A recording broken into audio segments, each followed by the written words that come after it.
1 Chronicles Chapter 12. These were the men who came to David at Ziklag. While he was banished from the presence of Saul, son of Kish, they were among the warriors who helped him in battle. They were armed with bows and were able to shoot arrows or to sling stones, right-handed or left-handed. They were kinsmen of Saul from the tribe of Benjamin. Jezer, their chief, and Joash, the sons of Shemaah the Gibeathite. Jeziel and Pelet, the sons of Azmaveth. Beracah, Jehu the Anathothite, and Ishmaiah the Gibeonite, a mighty man among the 30, who was a leader of the 30. Jeremiah, Jahaziel, Johanan, Jozabad the Gederathite, Elihu, Jerimoth, Bealiah, Shemariah, and Shephatiah, the Haruphite, Elkanah, Isshiah, Azarel, Joezer, and Jashobeam, the Korahites. And Joelah and Zebadiah, the sons of Jeroham from Gedor. Some Gadites defected to David at his stronghold in the desert. They were brave warriors, ready for battle, and able to handle the shield and spear. Their faces were the faces of lions, and they were as swift as gazelles in the mountains. Ezer was the chief, Obadiah the second in command, Eliab the third, Mishmannah the fourth, Jeremiah the fifth, Attai the sixth, Leel the seventh, Johanan the eighth, Elzabad the ninth, Jeremiah the 10th, and Mikbannai the 11th. These Gadites were army commanders. The least was a match for 100, and the greatest for 1,000. It was they who crossed the Jordan in the first month, when it was overflowing all its banks, and they put to flight everyone living in the valleys. To the east and to the west, other Benjamites and some men from Judah also came to David in his stronghold. David went out to meet them and said to them, "If you have come to me in peace, to help me, I am ready to have you unite with me. But if you have come to betray me to my enemies when my hands are free from violence, may the God of our fathers see it and judge you." Then the Spirit came upon Amasai, chief of the 30, and he said, "We are yours, O David. We are with you, O son of Jesse.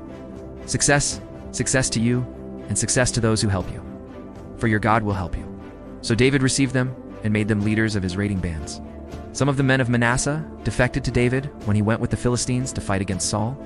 He and his men did not help the Philistines because, after consultation, their rulers sent him away. They said, "It will cost us our heads if he deserts to his master Saul." When David went to Ziklag, these were the men of Manasseh who defected to him: Adnah, Jozabad, Jediel, Michael, Jozabad, Elihu and Zillethai, leaders of units of 1,000 in Manasseh. They helped David against raiding bands, for all of them were brave warriors. And they were commanders in his army. Day after day men came to help David, until he had a great army, like the army of God. These are the numbers of the men armed for battle who came to David at Hebron to turn Saul's kingdom over to him, as the Lord had said. Men of Judah, carrying shield and spear, 6,800 armed for battle. Men of Simeon, warriors ready for battle, 7,100. Men of Levi, 4,600, including Jehoiada, leader of the family of Aaron, with 3,700 men. And Zadok, a brave young warrior, with 22 officers from his family. Men of Benjamin, Saul's kinsmen, 3,000, most of whom had remained loyal to Saul's house until then. Men of Ephraim, brave warriors, famous in their own clans, 20,800. Men of half the tribe of Manasseh, designated by name, to come and make David king, 18,000.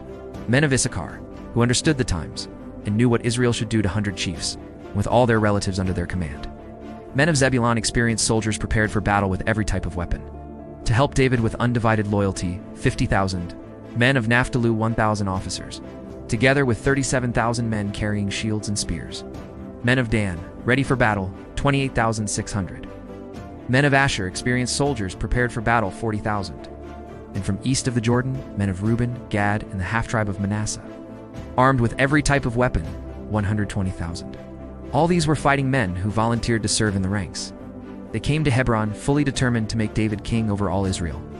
All the rest of the Israelites were also of one mind to make David king. The men spent 3 days there with David, eating and drinking, for their families had supplied provisions for them. Also, their neighbors from as far away as Issachar, Zebulun, and Naphtali came bringing food on donkeys, camels, mules, and oxen. There were plentiful supplies of flour, fig cakes, raisin cakes, wine, oil, cattle, and sheep. For there was joy in Israel.